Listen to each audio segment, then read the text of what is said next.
Today, we're diving into a deeply emotional story that has touched many hearts, Brian McKnight and the aftermath of his son Nico's tragic passing. This isn't just a story about loss, it's also about family conflict, unresolved hurt, and the search for redemption. How often do we find ourselves grappling with issues we wish to resolve but struggle to confront?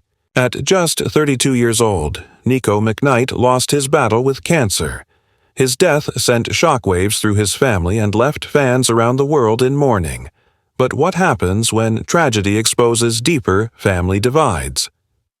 Can a family's love shine through the shadows of misunderstanding? Days after Nico's death, Brian McKnight took to Instagram to express not just his grief, but an overwhelming sense of anger. Imagine being in his shoes. How would you respond if you felt your family turned a moment of loss into a public spectacle? Brian directed his feelings towards his brother, Claude, and Nico's mother, Julie, critiquing their social media posts about Nico's passing. A tasteless and self-aggrandizing announcement, he called it. Is it ever acceptable to prioritize public acknowledgement over personal respect during such a sensitive time? In his emotional statement, Brian revealed something heart-wrenching. While he tried to help Nico through his illness, those offers were declined. Picture this: a father reaching out only to have the door of communication shut in his face. How should we respond when family members reject help when they need it most? Brian's words expressed not just his sorrow but an urgent plea for dignity. Could we, too, learn to prioritize compassion over conflict? As the story unfolds, we learn that Brian and his family held a private memorial for Nico in Maui, a place filled with cherished memories. They took this time to celebrate the good moments they shared with him. What would you give for just one more conversation with a loved one lost too soon? Brian's acknowledgement of their efforts to support Nico before his passing raises questions. Were misunderstandings stemming from hurt feelings preventing healing? Brian's feelings extended further as he addressed Julie directly, calling her the self-proclaimed Mama Bear. His anger simmered as he suggested that she denied Nico the help he desperately needed. "May God have mercy on your soul," he remarked, showcasing the depth of his pain. Her decisions in life and in death weighed heavily on him. How do we navigate the complexities of family when love is mixed with anger? Then, adding another layer to this emotional tapestry, Claude McKnight, Brian's brother, stepped forward. In a TikTok video, he acknowledged the family's strife and the unresolved pain. This is a powerful moment.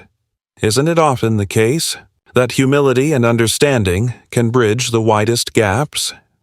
He sought to maintain love for all involved, showing that even amidst chaos, there's a desire for peace.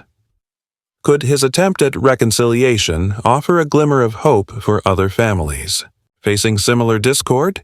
It's vital to remember that during his final moments, Nico was surrounded by love, particularly from Julie, his brother Brian McKnight Jr., and his wife, Carla. Picture the warmth of that love amidst a backdrop of family conflict. How can we ensure that love prevails, even when relationships are strained? As we begin to piece together this complex narrative, the questions linger. How can the McKnight family mend their fractured relationships following such a painful loss? Will Brian and his loved ones find a way to heal, or will the shadows of hurt continue to loom over them? Can love truly conquer all, or are there certain wounds that never heal? In closing, this story illustrates the complexities of family relationships steeped in grief. Brian McKnight is left wrestling with profound sorrow while confronting unresolved issues. Our hearts go out to him and to all who knew and loved Nico. As we reflect on their story, let it be a reminder: family ties can be both a source of strength and vulnerability. Thank you for joining us in this emotional journey today. Please like, subscribe, and share your thoughts in the comments below. How do you think Brian should navigate this road to healing? Until next time, let's remember to cherish our loved ones and strive for understanding in the face of hardship.